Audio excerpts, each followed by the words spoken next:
Right now, I'm one of 650,000 fellow Americans living in Canada who are eligible to vote in the upcoming election. Toronto Raptors head coach Nick Nurse posted that video this weekend that features multiple members of the Toronto Raptors organization. The team is less than 2 weeks from their season officially restarting in Orlando, but they want to make sure that the message for social and racial justice is not lost when the season officially restarts. It's a simple process.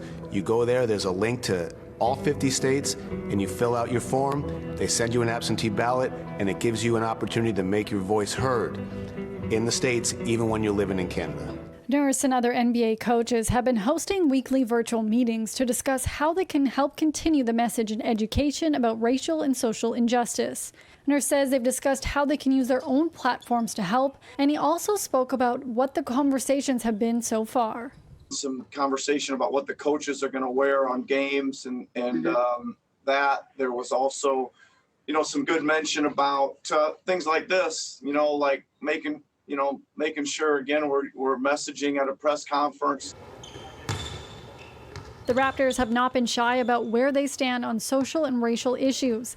The team pulled up to their home for the next few months in Orlando with their buses draped in the words "Black Lives Matter." And when they play their first scrimmage on Friday against Houston, the players have the option to put one of 29 NBA-approved social justice messages on their jersey. Now, that move hasn't been met without controversy, as many players, including Norman Powell, feel the NBA should have let them choose their own statement. I was really disappointed in the options that were given to us.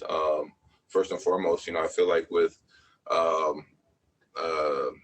a topic just like this is social justice that we're fighting for. The fact that we were boxed into a list of 28, 29 sayings was really unfortunate. Although he wasn't happy with the NBA's choice, he has chosen to put Black Lives Matter on his jersey. I felt like that was the most radical saying that spoke to where I stand on this. Out of the options they gave us, I chose to say their names. I decided to wear "Speak Up" on the back of my jersey. All the work to keep the message going isn't just happening in Orlando. On Monday, the team announced that they have hired John Wiggins, who grew up in Mississauga and works for the Raptors G League team, as the Vice President of Organizational Culture and Inclusion for the Toronto Raptors. While the Toronto Raptors know they are going to call Orlando home for the next few months, the Toronto Blue Jays still don't know where they are going to play. Over the weekend, the federal government denied the Jays' request to play in Toronto for the regular season. So far, there's been rumors that the Jays could play anywhere from Buffalo to Pittsburgh. No official decision has been made.